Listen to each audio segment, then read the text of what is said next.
Hello everyone, this is Enea here, and in today's tutorial I'll teach you how to draw the Lada Knot in Affinity Designer. The Lada Knot is named after Lada, the Slavic goddess of love, beauty and fertility. This knot is meant to bring peace, love and understanding into relationships. Alright, so to get started we go to File New and we create a new composition.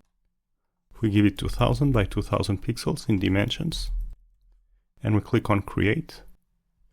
And then we're going to start drawing the figure. So we are going to start with a square in the middle. So we take the rectangle tool, we set the fill to none, we leave the stroke as black, and we set the stroke width to 25 points.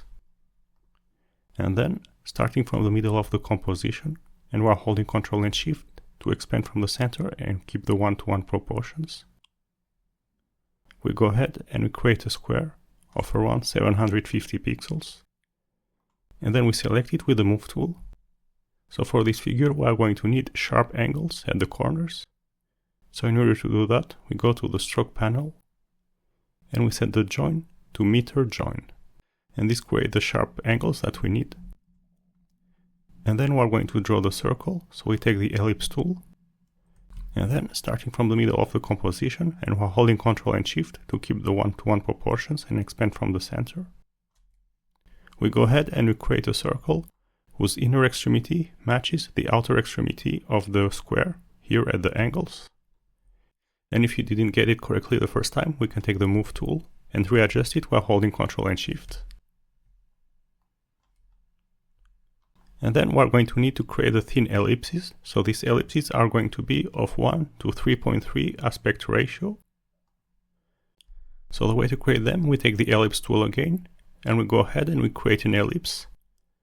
And then we select the ellipse with the Move tool. And here in the Transform panel, we set the width to 330 and the height to 100 pixels.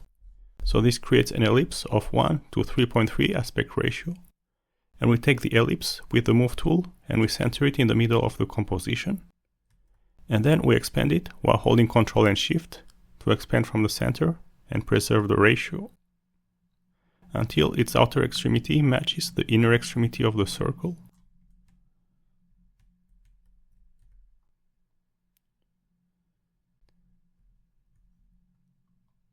And then once we have done it, we are going to need another ellipse. So we go here to enable Transform Origin to have the rotation center in the middle of the composition. And then we press on Ctrl J to duplicate the ellipse. And then we rotate it by 90 degrees. To have the second ellipse that we need. So now we have all the elements that we need to complete the figure.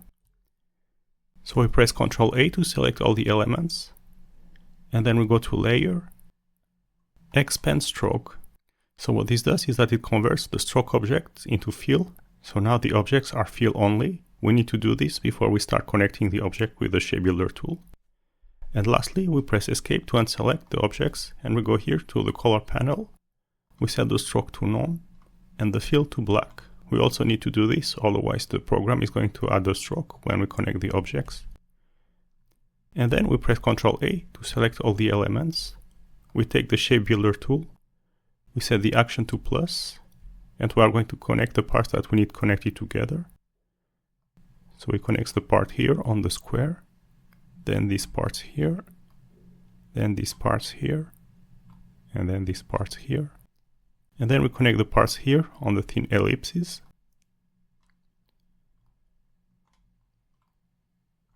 So once we have done it, then we are going to connect the parts here, then the parts here, then the parts here, and finally the parts here. Alright, so now we have connected all the parts that we need connected together. The next step is going to be to create the thin gap between the elements. So in order to do that, we take the Contour tool. We leave the contour type as round, and we're going to diminish the radius to -4 pixels.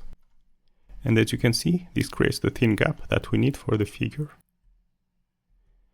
And lastly, we're going to rotate the figure.